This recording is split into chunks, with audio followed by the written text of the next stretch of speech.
Hello student, आज की class में हम क्रियाकाल देखेंगे, षड्विध क्रियाकाल। और इसके पहले मैंने एक शॉर्ट नोट में बताया है, यूट्यूब पर वीडियो अपलोड है, आप उसे देख सकते हैं। तो क्रियाकाल के बारे में हम डिटेल देखेंगे। चलिए स्टार्ट करते हैं। क्रियाकाल तो षड्विध क्रियाकाल, तो षड का मतलब 6 होता है और क्रिया का मतलब होता है चिकित्सा और काल का मतलब होता है समय या अवसर। ठीक है, तो हम देखते हैं कि षड्विध तो समझ में आया कि 6 उसकी संख्या 6 होती है। अब क्रियाकाल का अर्थ हम समझेंगे और उसकी अवस्थाएं समझेंगे। ठीक है, तो क्रियाकाल शब्द क्रिया प्लस काल 2 शब्दों से मिलकर बना है। क्रिया शब्द का अर्थ है चिकित्सा का पर्याय होता है, तो क्रिया शब्द चिकित्सा का पर्याय है। या क्रिया व्याधि हारिणी सा चिकित्सा निगद्यते, अर्थात जिस कार्य से व्याधि का हरण होता है वही चिकित्सा है। मतलब जो हम क्रिया कर रहे हैं और उससे व्याधि का हरण हो रहा है, व्याधि खत्म हो रही है, उसे हम चिकित्सा कहते हैं, वही चिकित्सा है। या भी क्रिया भी जायन्ते शरीरे धातवः समा सा चिकित्सा विकाराणाम कर्म तद विसजाम स्मृतम, चरक सूत्र में बोला गया है। अर्थात जिन क्रियाओं से शरीर की विषम हुई धातुओं को सम किया जाता है वही विकारों की चिकित्सा है तथा वही विषक या चिकित्सक का कर्म है। अब काल का अर्थ क्या होता है, हमने क्रिया का पढ़ा और अब काल का पढ़ते हैं। काल का अर्थ होता है समय, जो निरंतर गतिशील रहता है। यह अहोरात्र, पक्ष, मास, अयन, संवत्सर आदि में विभाजित है। काल 2 प्रकार का होता है, नित्य काल, ऋतुकाल, संवत्सर रूप, अवस्थिक काल, अवस्थानुसार, आतुर अवस्था। तो नित्य काल जो होता है वो संवत्सर रूप में चलता रहता है। ऋतु होती है, संवत्सर मतलब ये 1 साल ऐसे चलता है। अवस्थिक काल जो होता है वो अवस्था के अनुसार, मतलब बाल्यावस्था है, युवावस्था है, यौवनावस्था है या वृद्धावस्था है, तो उसके अनुसार ये अवस्थिक काल बोला गया है। और आतुर की अवस्था देखते हैं उसमें। चरक विमान में कहा है काल पुनः संवत्सरश्च आतुराव अवस्था च, अर्थात काल संवत्सर आदि के रूप में एवं आतुर अवस्था के रूप में 2 प्रकार का होता है।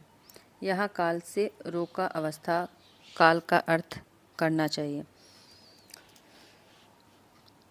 इस प्रकार क्रियाकाल का अर्थ है रोगी की अवस्था काल के अनुसार, अर्थात रोग अपनी किस अवस्था में है यह जानकर विषक उसकी चिकित्सा करे। काल के अनुसार क्रिया करना ही क्रियाकाल कहलाता है। कौन सा काल चल रहा है इसको भी देखना है और कौन सी अवस्था में रोग है ये भी देखना है। तो रोग कौन सी अवस्था में है, तो 6 अवस्था बताई हैं। तो 6 अवस्था में कौन सी अवस्था में रोग है और कौन सा काल चल रहा है। आचार्य सुश्रुत जी ने क्रियाकाल की 6 अवस्थाएं बताई हैं। पहला है संचय, प्रकोप, प्रसर, स्थान संश्रय, व्यक्ति भेद। प्रारंभ से अंत तक व्याधि के 6 चिकित्सा अवसरों का वर्णन षड क्रियाकाल के रूप में किया गया है। इसका श्लोक है जो यहाँ लिखा हुआ है, संचयम च प्रकोपम च प्रसरम स्थान संश्रयम व्यक्तिम भेदम च यो वेत्ति दोषाणाम सा भवेद भिषक।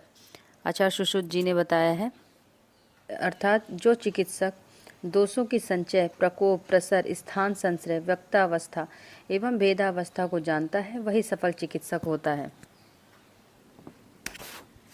ये सभी रोगों की उत्पत्ति की अवस्थाएं हैं और इन अवस्थाओं में जितनी जल्दी चिकित्सा की जाती है उतनी ही आसानी से रोग की शांति होती है। अर्थात अगर संचय हो रहा है दोष, उसी समय उसको शांत कर दिया जाए तो वो आगे उत्तरोत्तर की ओर नहीं बढ़ता है, मतलब वो प्रकोपावस्था की ओर नहीं बढ़ता। अगर प्रकोपावस्था में ही दोष को शांत कर दिया जाए तो वो प्रसर की ओर नहीं बढ़ता है। तो उत्तरोत्तर जो है दोष जो है वो बढ़ते जाते हैं। उसी जगह पे अगर शांत कर दिया जाए तो वो आगे की ओर नहीं बढ़ते हैं। आचार्य चरक का कहना है कि अपना सुख चाहने वाले व्यक्तियों के लिए उचित है कि वह रोग की तरुण अवस्था के समय चिकित्सा करके होने वाले रोग से अपनी रक्षा करें। चिकित्सक रोग की पहचान करके जितनी जल्दी वृद्ध दोषों का निरहरण कर लेता है उतनी शीघ्रता से विषम दोष सम होकर व्याधि प्रक्रिया अवरुद्ध हो जाती है। अर्थात हमें दोषों की अवस्था जानकर उनकी चिकित्सा करनी चाहिए कि कौन सी अवस्था में दोष है। संचय अवस्था प्रथम क्रियाकाल। चयो वृद्धि स्वधा अमन्येव प्रद्वेषो वृद्धि हेतुषु विपरीत गुणेक्षा च। दोषों की अपने स्थानों पर वृद्धि को चय अथवा संचय कहते हैं। दोष एक स्थान पर अपने स्थान पर ही वृद्धि करने लगता है और वहाँ संचित होता है, एक जगह इकट्ठा होता है। वात पित्त कफ के अपने अपने जो स्थान हैं उन स्थानों पर ये दोष संचित हो जाते हैं। वात पक्वाशय में, पित्त आम पक्वाशय मध्य में और कफ उर में अपने कारणों से संचित हो जाता है। अर्थात वात का स्थान पक्वाशय बोला गया है, अब पित्त का आम पक्वाशय के मध्य में और कफ का उर में। तो ये जो वात पित्त कफ का स्थान है, अगर वात प्रकोपित हो रहा है, वात संचित हो रहा है, वात संचित होता है तो वो अपने स्थान पर ही बढ़ रहा है, या पित्त संचित हो रहा है तो अपने स्थान पर ही वो वृद्धि को प्राप्त हो रहा है, या कफ बढ़ रहा है तो अपने स्थान पर ही रहकर वो वृद्धि को प्राप्त हो रहा है। इस अवस्था में किसी प्रकार के वात व्याधि लक्षण प्रकट नहीं होते, इसमें कोई लक्षण प्रकट नहीं होते हैं, परंतु व्यक्ति की रुचि में परिवर्तन हो जाता है। जिन आहार विहार में दोष वैषम्य में वृद्धि हो सकती है उसके प्रति स्वतः ही अरुचि उत्पन्न हो जाती है। जो आहार विहार हम ले रहे हैं उसमें बात की वृद्धि हो रही है तो उस स्वतः ही हमें अरुचि उत्पन्न हो जाती है, तथा विपरीत गुणों के प्रति आहार विहार के प्रति रुचि पैदा हो जाएगी। तो उसके जैसे वात बढ़ा है तो हमें स्निग्ध पदार्थ खाने की इच्छा होगी। एग्जाम्पल में दिया हुआ है, जैसे वात संचय होने पर रुक्षादि पदार्थों के प्रति अनिच्छा तथा स्निग्धादि पदार्थों के प्रति इच्छा बढ़ जाती है। तो जो रुक्षादि पदार्थ हैं वो वात की वृद्धि करेंगे, तो इनके प्रति अनिच्छा होना, और स्निग्धादि पदार्थ वात को कम करेंगे, वात को ख़त्म करते हैं, तो स्निग्धादि पदार्थों के प्रति इच्छा बढ़ जाती है। संचय अवस्था के लक्षण। संचितानां खलु दोषाणां स्तब्धपूर्णकोष्ठता पीतभासता मंदोष्मता चांगानां गौरव आलस्यम च कारणम विद्वेष च इति लिंगानि भवन्ति। अर्थात संचित हुए दोष शरीर में कुछ ऐसे अस्पष्ट लक्षण उत्पन्न करते हैं जिससे चिकित्सक यह ज्ञात कर सकता है कि दोष अपने स्थान पर संचित होने लगे हैं। जैसे वात के संचय होने पर कोष्ठ में स्तब्धता, जकड़ाहट और पूर्णता फुलनेस का एहसास होता है, मतलब जकड़ाहट हो जाएगी और ऐसा लगेगा कि पेट भरा है, कोष्ठ भरा भरा सा है। पित्त के संचय होने पर पीलेपन का आभास होना, yellowish declaration of skin, ice, nails, urine and stool. ठीक है, तो उसमें सब जगह पीलापन आ जाएगा, किसमें, स्किन में आ जाएगा, आइज़ में आ जाएगा, नेल्स, यूरिन और स्टूल में येलोइश कलर आ जाएगा। कफ का संचय होने पर मंदाग्नि, अंगों में भारीपन एवं आलस, लेजीनेस होता है। तो अग्नि मंद हो जाएगी तो खाना ठीक से पचेगा नहीं, शरीर में भारीपन होगा और आलस्य हो जाएगा। अब चिकित्सा देखते हैं कि संचय अवस्था में चिकित्सा, अर्थात संचय अवस्था में ही यदि दोषों को उपचार द्वारा शांत कर दिया जाए तो ये बाद में प्रकोप आदि अवस्थाओं को प्राप्त नहीं होते हैं। उपचार न करने पर ये दोष उत्तरोत्तर बलवान होते चले जाते हैं। तो कुशल चिकित्सक को ये चाहिए कि संचय अवस्था में उसको दोषों को अगर पहचान लेते हैं कि वात का संचय हो रहा है तो कोष्ठ में जकड़ाहट है और पेट भरा भरा सा एहसास हो रहा है, और या पित्त बढ़ा हुआ है तो आभास क्या हो रहा है, पीलेपन का आभास हो रहा है, मतलब पूरे नेल्स में, स्किन में और नेल्स, आइज़, यूरिन और स्टूल में डिस्कलरेशन हो रहा है। कफ का संचय हो रहा है तो आलस्य हो जाएगा, अग्नि मंद हो जाएगी, तो अंगों में भारीपन हो जाएगा। तो ये लक्षण देखकर हम अगर दोषों को उपचार कर देते हैं तो शांत हो जाते हैं, अगर नहीं करते हैं तो वो बाद में प्रकोपावस्था आदि को प्राप्त हो जाएंगे और उत्तरोत्तर वो बलवान होते चले जाएंगे। संक्षेपता क्रिया योगो निदान परिवर्जनम, अर्थात संक्षेप में निदान परिवर्जन ही चिकित्सा है। दोषों के गुणों के विपरीत आहार विहार का सेवन करना चाहिए एवं कारणों का परिवर्जन करना चाहिए।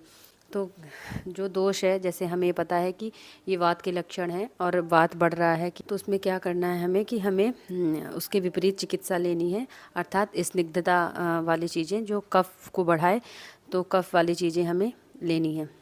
संचित वात का नाश करने के लिए वात अनुलोमक औषधि, पित्त संचय में शीतल पानक का प्रयोग एवं श्लेष्म संचय में उपवास करने से लाभ होता है। दूसरी अवस्था है प्रकोपावस्था, द्वितीय क्रियाकाल होता है।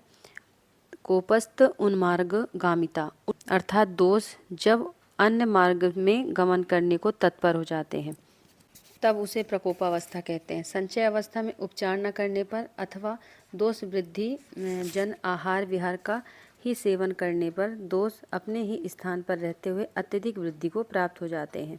अगर हमने संचय अवस्था में चिकित्सा नहीं की है तो वो दोष और वृद्धि को प्राप्त होंगे। वही आहार विहार अगर हम सेवन करते रहे तो दोष जो होते हैं वो वृद्धि को प्राप्त हो जाएंगे और दूसरे स्थान पर जाने एवं अन्य मार्ग में गमन करने के लिए तैयार हो जाते हैं।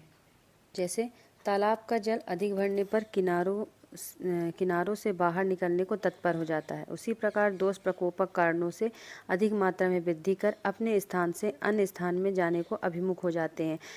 जैसे तालाब का जल जब अधिक भरता है किनारों से बाहर निकलने लगता है, उसी प्रकार जब दोष प्रकोपक कारण हम लगातार ले रहे हैं आहार विहार जिससे वात बढ़ रहा है, या वही आहार विहार ले रहे हैं जिससे पित्त बढ़ रहा है, या फिर वो आहार विहार जिससे कफ बढ़ रहा है, तो हम अगर उसको लगातार लेते जाते हैं दोष जो है वो वृद्धि को प्राप्त होकर दूसरे स्थान में या अन्य स्थान में जाने को तैयार हो जाते हैं।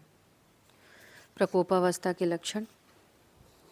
तेषां प्रकोपात् कोष्ठतोत्संचरण अम्लिका पिपासा परिदाहांत द्वेष हृदय उत्क्लेशाश्च जायन्ते।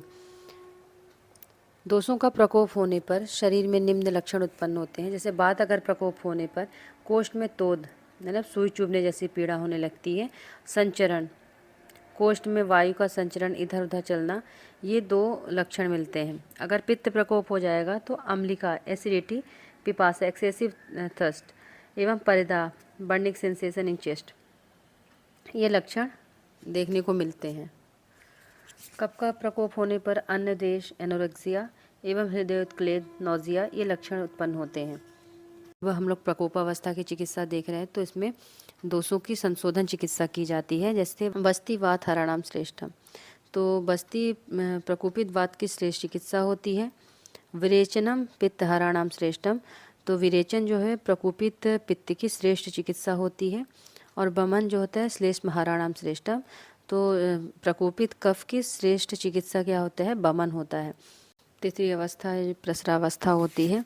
तृतीय क्रियाकाल, प्रकोपावस्था में समुचित चिकित्सा न करने से प्रकोपित दोष शरीर के बीमारगमनों में गमन कर जाते हैं।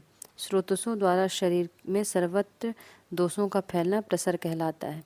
तो हमने प्रकोपावस्था में देखा था तो जो दोष हैं वो उन्मार्गामी हो रहे थे। प्रसरावस्था में जो दोष है वो बीमारगामी होता है, वो अब दूसरे मार्ग में पहुंच जाता है। किसके माध्यम से, स्रोतों के द्वारा दूसरे मार्गों में फैलना स्टार्ट होता है और पूरे शरीर में फैल जाता है। जिस प्रकार किण्व ईस्ट जल तथा पिष्टी को मिलाकर रखने से उसमें किण्वीकरण फर्मेंटेशन होकर उफान उत्पन्न हो जाता है और कुछ द्रव्य पात्र के बाहर निकलने लगता है, उसी प्रकार प्रकोपित दोषों में प्रकोपक कारणों की तीव्रता से एवं चिकित्सा के अभाव में दोषों का बाहर की ओर संपूर्ण शरीर के स्रोतों में उद्रेक होता है या फैलना होता है। अतः स्रोतों में फैले हुए दोष अपनी प्रसरावस्था को प्राप्त होते हैं। दोषों का प्रसार में गतिशील वायु ही कारण होती है। वायु रजोगुण बहुल होती है, अतः शरीर के सभी भावों की प्रवर्तक होती है। तो जब प्रसरावस्था होती है तो उसमें जो दोष हैं वो बीमार गमन हो जाते हैं और स्रोतों के द्वारा संपूर्ण शरीर में फैल जाते हैं। दोषों के प्रसार में, दोषों को फैलाने में जो वायु है वही कारण होती है। प्रसरित दोषों के लक्षण क्या है? एवं प्रकोपितानां प्रसरताम वायुर्विमारगमन आटोपौ ओश्चोष परिदा धूमायनी पित्तस्य आरोचक अविपाक अंगसाद छर्दी च इति श्लेष्मणो लिंगानि भवन्ति। इस प्रकार प्रकोपित दोष प्रसार कर वात दोष से विमारगमन, विरुद्ध मार्ग में गमन एवं आटोप उदर में गुड़गुड़ाहट होना, पित्त दोष से ओष चोष संपूर्ण शरीर में दाह और धूमायन गले में धुआं सा निकलना, कफ दोष में भोजन में अरुचि अविपाक एवं अंगसाद थकावट तथा बमन आदि इत्यादि लक्षण दिखते हैं। तो भोजन में अरुचि होना एनोरेक्सिया, खाना ठीक से नहीं पचना अविपाक, अंगसाद थकावट होना और बमन या वोमिटिंग इत्यादि लक्षण उत्पन्न हो जाते हैं। ये सभी प्रसरित दोषों के लक्षण हैं। अब प्रसरित दोषों की चिकित्सा। प्रसरावस्था तृतीय क्रियाकाल होता है और इसमें अगर चिकित्सा कर दिया जाए तो रोग आगे की अवस्था में नहीं आता है। तत्र वायो पित्तस्य स्थानगतस्य पित्तवत् प्रगतिकारा पित्तस्य च कफ स्थानगतस्य कफवत् कफस्य च वात स्थानगतस्य वातवत् एष क्रिया विभागा। अर्थात प्रकोपित दोषों में वात दोष यदि पित्त के स्थान पर जा रहा हो तो उसकी चिकित्सा पित्त के समान करें। अगर वात है और पित्त में गया है तो उसकी चिकित्सा जो है वात की चिकित्सा वात के अनुसार नहीं पित्त के अनुसार करनी चाहिए, क्योंकि ये इसके घर में गया है। ठीक है, ये मेहमान है और मेहमान जब किसी के घर में जाता है तो उसके अनुसार ही उसकी खातिरदारी होती है। ठीक है, तो जो वात दोष है, वात दोष यदि पित्त के स्थान पर जा रहा है तो उसकी चिकित्सा पित्त के समान करना है। और कफ स्थानगत पित्त की चिकित्सा कफवत करनी चाहिए। कफ है, ये पित्त है और ये इसके स्थान पर जा रहा है, कफ के स्थान पर जा रहा है तो पित्त की चिकित्सा कफ के अनुसार करना है। और वात स्थानगत कफ की चिकित्सा वातवत करना चाहिए। और जो कफ है वो वात की ओर जा रहा है तो उसकी चिकित्सा वातवत करना चाहिए। आपको और अच्छे से समझ में आएगा। वात स्थानगत कफ की चिकित्सा वातवत। वात के स्थान पर अगर कफ जा रहा है तो उसकी चिकित्सा वातवत करनी चाहिए। पित्त स्थानगत पित्त के स्थान में अगर वात जा रहा है तो वात की चिकित्सा पित्तवत करनी चाहिए। और कफ के स्थान पर अगर पित्त जा रहा है तो पित्त की चिकित्सा कफवत ही करनी चाहिए। स्थान संश्रय अवस्था चतुर्थ क्रियाकाल होती है, चतुर्थ अवस्था होती है। स्थान संश्रयम इति दोष दोषस्य संश्रया। यहाँ पे दोष और दोष का संयोग होता है।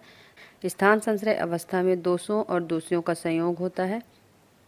जब प्रसरावस्था में भी दोषों की कोई समुचित चिकित्सा नहीं की जाती तो वे दोष शरीर के दोषियों धातु एवं मलों से संयोग कर लेते हैं। इसी को दोष समोषणा कहते हैं। जब दोष और दोष से मिलते हैं, दोष वात पित्त कफ और दोष जो है वो धातु और मल होते हैं। धातु रस रक्त मांस में अस्थि मज्जा शुक्र और मल पुरीस मूत्र स्वेद, ये दोष होते हैं। जब दोष और दोष एक साथ मिल जाते हैं, संयोग हो जाता है इनका, तो वहाँ क्या बोलते हैं, दोष दूर समोषणा कहते हैं। स्थान संश्रय में लक्षण क्या दिखते हैं? तत्र पूर्व रूप गतेषु चतुर्था क्रियाकाला पूर्व रूप में स्थान संश्रय लिंगम। अर्थात किसी भी व्याधि के पूर्व रूप स्थान संश्रय अवस्था के लक्षण होते हैं। तो स्थान संश्रय में जब पूर्व रूप अगर दिख रहा है किसी व्याधि के तो वो स्थान संश्रय अवस्था में है।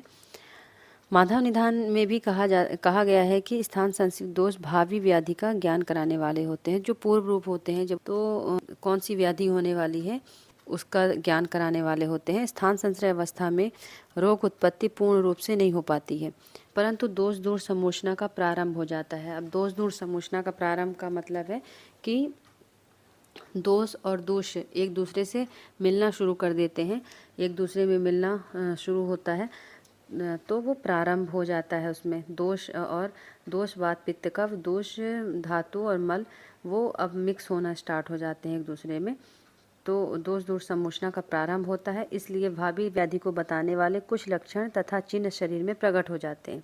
इन्हें पूर्व रूप कहते हैं। इस अवस्था में व्याधि के लक्षण व्यक्त नहीं होते हैं, मतलब कि यही व्याधि होने वाली है। भावी व्याधि मतलब ये हो सकता है। चिकित्सा क्या है? निदान परिवर्जनम विथ सिस्टेमिक ट्रीटमेंट। लक्षणात्मक चिकित्सा सिम्टोमेटिक ट्रीटमेंट देना है। व्यक्तावस्था पंचम क्रियाकाल। व्याधे प्रव्यक्तम रूपम व्यक्ति। जब व्याधि के लक्षण प्रकट हो जाएं तो वह व्यक्तावस्था कहलाती है। जिसमें व्याधि के लक्षण प्रकट हो जाते हैं वही व्यक्तावस्था या रूपावस्था।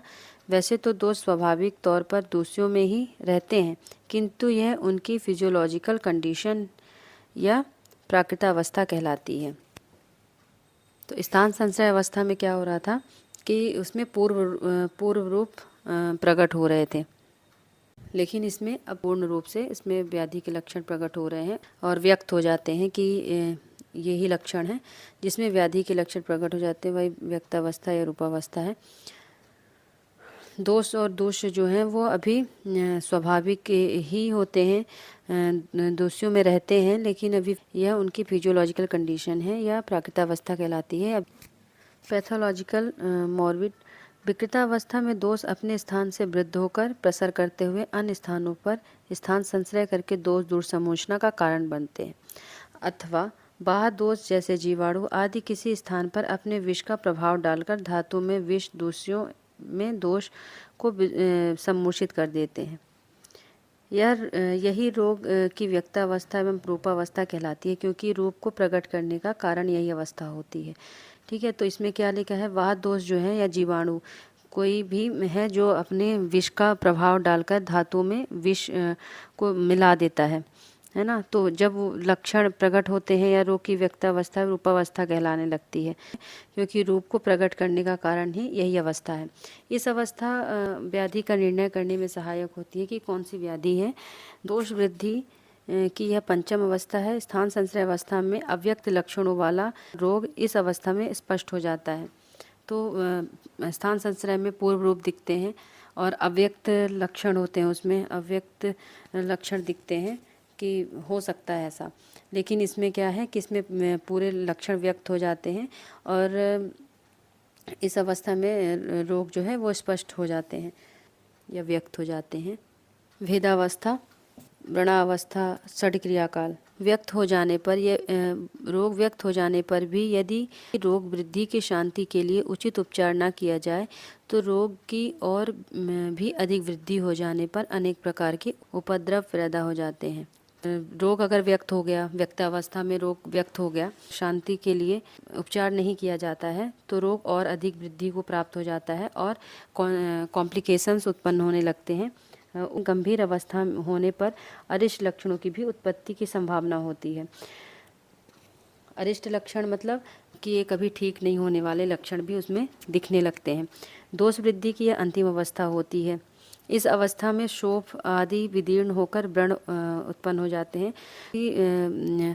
शोफ हो जाता है, एडिमा वगैरह, तो ये विदीर्ण होकर व्रण बन जाता है, घाव बन जाता है ना, बुंड बन जाता है। इस अंतिम अवस्था में भी यदि चिकित्सा न की जाए तो रोग असाध्य हो जाता है, जिसकी कोई चिकित्सा नहीं की जा सकती। इस अवस्था में चिकित्सा न करने पर अणुरूप में विद्यमान दोष भी धातु में प्रवेश कर स्थिर एवं विस्तृत हो जाते हैं, उनका शमन संभव नहीं हो पाता है। तो इस अवस्था में भी हम अगर चिकित्सा नहीं करते हैं तो रोग जो है वो असाध्य हो जाते हैं, जिनकी चिकित्सा नहीं की जा सकती है, क्योंकि इस अवस्था में चिकित्सा न करने पर जो अणु दोषों के जो छोटे छोटे कण होते हैं वो भी धातु में प्रवेश कर स्थिर हो जाते हैं, वहाँ इकट्ठा हो जाते हैं और विस्तृत फैल जाते हैं और उनका शमन करना, ख़त्म करना संभव नहीं हो पाता है। व्यक्तावस्था में यदि उपचार न किया जाए तो दोष धातु में पूरी तरह से व्याप्त होकर उन्हें अत्यंत दूषित कर देते हैं। इससे धातुओं का पाक हो जाता है, अतः इस अवस्था को धातु पाक अवस्था भी कहते हैं। धातुओं के पाक के पश्चात उनके क्षय की पूर्ति के लिए व्रण उत्पन्न हो जाते हैं, इसलिए इस अवस्था को व्रणावस्था या वेदनावस्था कहते हैं। अगर दोष व्यक्त हो गया, व्याधि व्यक्त हो गई, अगर उसमें उपचार ना किया जाए तो जो दोष होते हैं वो धातु में पूरी तरह व्याप्त हो जाते हैं और उन्हें अत्यंत दूषित कर देते हैं। इससे धातु का क्या हो जाता है, धातु जो होती है वो पाक होने लगती है, पाचन होने लगता है उसका। इस अवस्था को धातु पाक अवस्था कहते हैं, क्योंकि उसका पाचन, धातुओं का भी पाचन होने लगा, तो इसलिए इस अवस्था को धातु पाक अवस्था कहते हैं। अब जब धातु पच गया तो वहाँ जो क्षय हो गया, क्षय मतलब कमी आ गई, उसकी पूर्ति के लिए वहाँ व्रण उत्पन्न होने लगते हैं, घाव उत्पन्न होने लगते हैं, इसलिए इस अवस्था को व्रणावस्था या वेदनावस्था भी कहते हैं।